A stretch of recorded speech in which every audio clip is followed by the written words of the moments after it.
Hello everyone and welcome back to the channel. Today we're discussing the ongoing situation at Daystar Television Network and a major announcement from televangelist Jesse Duplantis.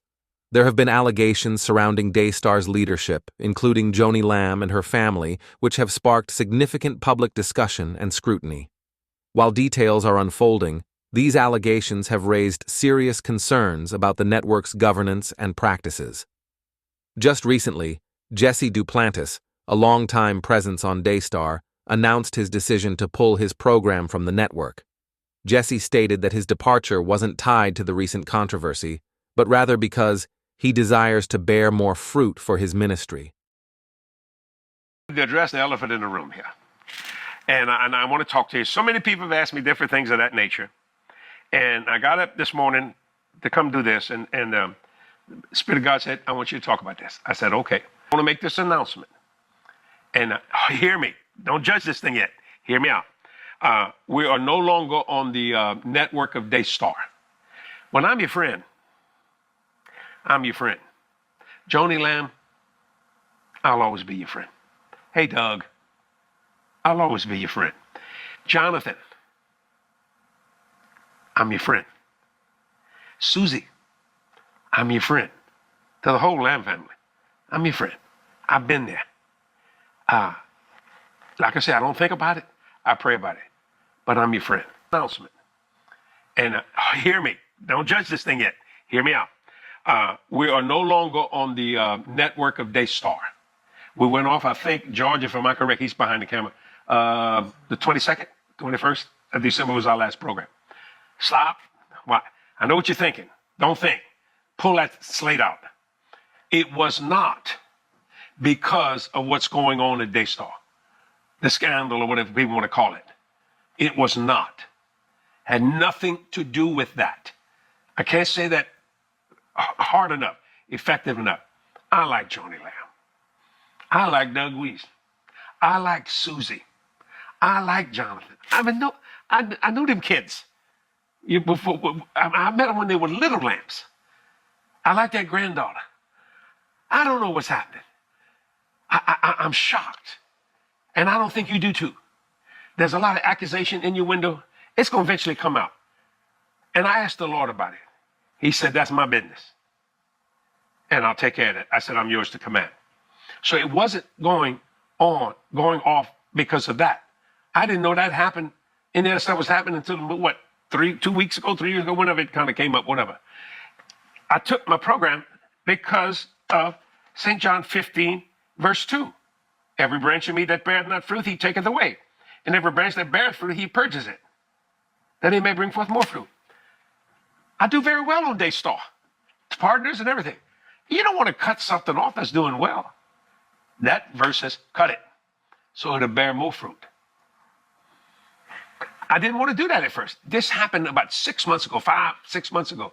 I'm just sitting in my study, and me and God had some great conversations about it. And I was going to just, just meditating on the word, just kind of thing. And he said, I want you to go off of Daystar. He said, remember when I told you I want you to go off of TBN? Oh, Lord. And I thought, well, Lord, what about my wonderful partners? He said, they will follow you. And I want to tell you something. When I went off of TBN, they didn't take me off. I went off. I grew by 30%. I said, and it's never stopped. Mm-hmm. Never. And all those years, I don't know how long I've been off TV now, but good while. Mm-hmm. Okay, now watch this. He said, I will do the same thing on Daystar as I did on TBN. Your partners will follow you. They will find you. I said, they're my extended family. Did I want to go? No. Was it doing good? Yes. Well, do I have financial trouble? No. Look at me. You look at one blessed puppy here.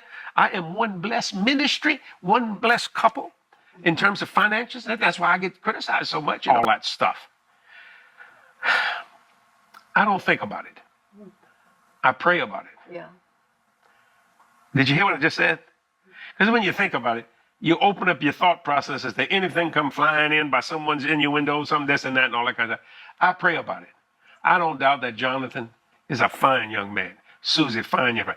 But I like Joni too. I've been knowing him all these years. And I met Doug Weiss, however you said that, many years ago in Colorado. Do you understand? I pray about that. I don't think about that. Because when you think about that, You get in the flesh on that kind of stuff. You begin to want to take sides. I pray about it.